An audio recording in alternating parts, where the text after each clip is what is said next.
الحمدللہ رب العالمین والصلاة والسلام علی سید الانبیاء والمرسلین اما بعد فاعوذ باللہ من الشیطان الرجیم بسم اللہ الرحمن الرحیم۔ میرے تمام دیکھنے اور سننے والوں کو السیرت دواخانہ کی جانب سے السلام علیکم ورحمۃ اللہ وبرکاتہ۔ امید ہے کہ آپ سب خیریت سے ہوں گے، شاد و آباد ہوں گے۔ اللہ پاک آپ سب کو خوش و خرم رکھے، ہنستا مسکراتا رکھے۔ اللہ پاک آپ سب کی پریشانیاں اور بیماریاں اپنے فضل و رحمت سے دور فرمائے۔ آئیے سب سے پہلے سنتے ہیں برکت کے لیے درود پاک کی فضیلت۔ اللہ کے آخری نبی حضور خاتم النبیین حضور صاحب قرآن صلی اللہ تعالیٰ علیہ وآلہ وسلم نے ارشاد فرمایا کہ جس نے مجھ پر ایک مرتبہ درود پاک پڑھا، اللہ تبارک و تعالیٰ اس کے لیے ایک قرات اجر لکھتا ہے، اور ایک قرات جو ہے وہ احد پہاڑ جتنا ہے۔ تو جلدی کیجئے، آپ بھی پڑھ لیجئے، صلو علی الحبیب صلی اللہ تعالیٰ علی محمد صلی اللہ تعالیٰ علیہ وآلہ وصحبہ وبارک وسلم۔ معزز ناظرین و طلباء اکرام، ہمارا آن لائن طب کورس کا سلسلہ جو ہے وہ جاری و ساری ہے، اور جس میں اب تشخیص کے بعد ادویات کا سلسلہ جو ہے وہ جاری ہے۔ قانون مفرد اعضاء کے فارماکوپیا کی ادویات کو ہم بیان کر رہے ہیں، جس میں ہم نے اعصابی عضلاتی ادویات کو بیان کر دیا ہے، اور اس کے بعد عضلاتی اعصابی مزاج نمبر 2 کی ادویات کو ہم بیان کر رہے ہیں، جس میں ہم نے عضلاتی اعصابی ملین، عضلاتی اعصابی مسہل، عضلاتی اعصابی اکسیر کو بیان کر دیا ہے۔ اور آج کا ہمارا ٹاپک جو ہے وہ ہے عضلاتی اعصابی تریاک۔ جو میرے طلباء اکرام، جو میرے بھائی اور بہنیں پچھلی دواؤں کو جو ہے وہ سیکھنا چاہتے ہیں، تو وہ میری پچھلی ویڈیوز جو ہیں ان کو دیکھ لیں۔ انشاءاللہ تعالیٰ آپ کو پچھلی تمام ادویات جو ہیں ان کے بنانے کا طریقہ، ان کے فوائد اور وہ کب کب دی جا سکتی ہیں، اس کے بارے میں آپ کو علم جو ہے وہ حاصل ہو جائے گا۔ اور آج کا ہمارا ٹاپک ہے عضلاتی اعصابی تریاک۔ معزز ناظرین اکرام و طلباء اکرام، عضلاتی اعصابی تریاک میں 3 اجزاء ہیں۔ اس میں پہلے نمبر پر بلادر ہے، یہ آپ نے لینا ہے 1 تولہ، اور حلیلہ سیاہ ہے، اس کو بنیا کا لینا ہے، یہ آپ نے لینا ہے 10 تولہ۔ حلیلہ سیاہ کو بنیا آپ نے اس طرح کرنا ہے کہ توے پہ ڈال کر سرسوں کے تیل میں یا دیسی گھی میں یا زیتون کے آئل میں آپ اس کو تھوڑا سا ڈال کے جو ہے گرم کریں گے تو یہ پھول جائے گا، اور حلیلہ سیاہ جو ہے یہ مدبر ہو جائے گا۔ تو اس کو آپ اس طرح جو ہے وہ بریاں کر لیں۔ تو اس کے بعد ہرڑ جلاپا، یہ بھی آپ نے 10 تولے لینی ہے۔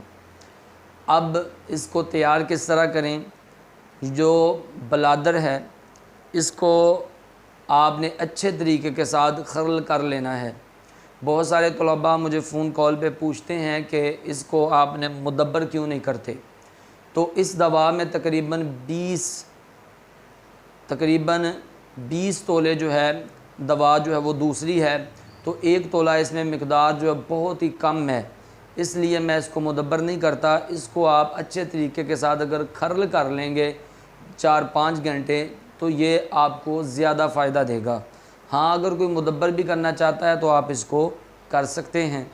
تو اس کو آپ 4-5 گھنٹے اچھے طریقے کے ساتھ آپ اس کو خرل کر لیں، اور اس کے بعد اس میں آپ ہرڑ جلاپا اور حلیلہ سیاہ جو بنیا کیا ہوا ہے اس کا صفوف آپ ڈال دیں، تو یہ دوا آپ کی جو ہے وہ تیار ہے۔ یہ آپ نے دینی کتنی ہے؟ 500 mg کا کیپسول۔ آپ اس کو صبح، دوپہر، شام دن میں 3 مرتبہ دہی کے ساتھ جو ہے وہ آپ مریض کو دے سکتے ہیں۔ اب اس دوا کے فوائد کون کون سے ہیں، کن کن مریضوں کو یہ دوا جو ہے وہ دی جا سکتی ہے؟ سب سے پہلے آپ نے اس بات کو یاد رکھنا ہے کہ تریاک جو دوائی ہوتی ہے یہ تیز تر دوائی ہوتی ہے۔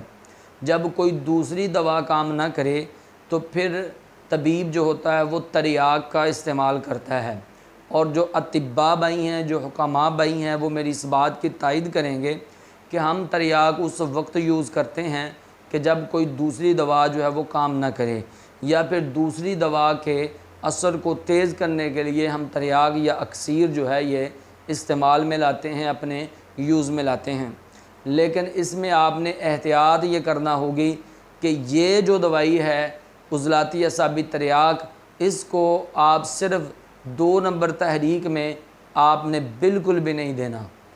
آپ نے اس بات کو یاد رکھنا ہے، ایسا نہ ہو کہ آپ 2 نمبر تحریک میں اس کو دے دیں اور پھر آپ کو نقصان اٹھانا پڑے، تو اس بات کا آپ نے خیال رکھنا ہے۔ تو کون کون سے مریض ہیں جن کو یہ دوا جو ہے وہ آپ دے سکتے ہیں؟ اس میں کیونکہ یہ دوا جو ہے یہ قلب و عضلات کو تیز کر دیتی ہے، یہ مردانہ کمزوری کے لیے، اور جن مریضوں کو شہوت کا مسئلہ ہوتا ہے، آتی ہی نہیں ہے، ان کے لیے یہ لاجواب دوائی ہے۔ شوگر کے لیے، جن مریضوں کو اعصابی شوگر ہوتی ہے ان کے لیے یہ دوا جو ہے بہت ہی اچھی ہے۔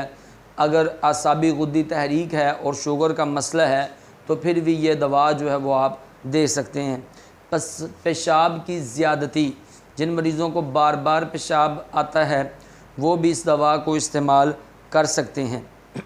آتشک ہو، اس کے لیے بھی آپ اس کو استعمال کر سکتے ہیں۔ جسم پر جو ہے چھالے پڑ جائیں، پانی والے چھالے، تو ان کے لیے بھی یہ دوا جو ہے یہ استعمال کی جا سکتی ہے۔ رطوبتی مسائل جتنے بھی ہیں، رطوبتی امراض جتنے بھی ہیں، ان کے لیے یہ دوا جو ہے بہت ہی لاجواب ہے۔ اور دمے کے لیے، دل کی کمزوری کے لیے، سانس کی تنگی کے لیے اور نزلہ و زکام کے لیے یہ دوا بہت ہی اچھی ہے۔ اور پھر وہ مریض جن کو کیرے کی بیماری ہوتی ہے، ان کی ناک جو بہتی رہتی ہے، ان کے لیے بھی یہ دوا ایک بہت ہی لاجواب ہے۔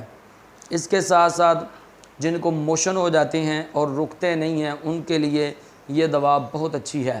اور سنگرہنی کے مریض، جس کو سنگرینی کہتے ہیں، ایسے مریض جن کو دن میں 3 سے 4 مرتبہ پخانہ آتا ہے، جب وہ کھانا کھاتے ہیں پیٹ میں درد شروع ہو جاتا ہے تو ساتھ ہی جو ہے وہ پخانہ آ جاتا ہے، تو معدہ جو ان کا جو ہے وہ اچھے طریقے سے کام نہیں کرتا، ٹھنڈا پڑ جاتا ہے، تو ایسے مریضوں کو بھی یہ دوا جو ہے یہ آپ جو ہے دے سکتے ہیں، ان کے لیے لاجواب ہے۔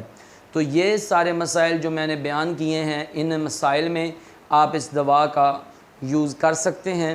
امید ہے کہ آپ کو آج کا لیسن جو ہے وہ اچھے طریقے کے ساتھ سمجھ آ چکا ہوگا۔ میں اپنے طلباء کا اور اپنے ناظرین کے اچھے فیڈ بیک کا منتظر رہوں گا۔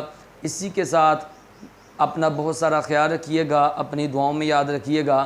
انشاءاللہ عز و جل پھر ملیں گے نیکسٹ ویڈیو میں ایک اور نسخے کے ساتھ۔ تب تک کے لیے میں آپ سے اجازت چاہتا ہوں۔ اللہ حافظ۔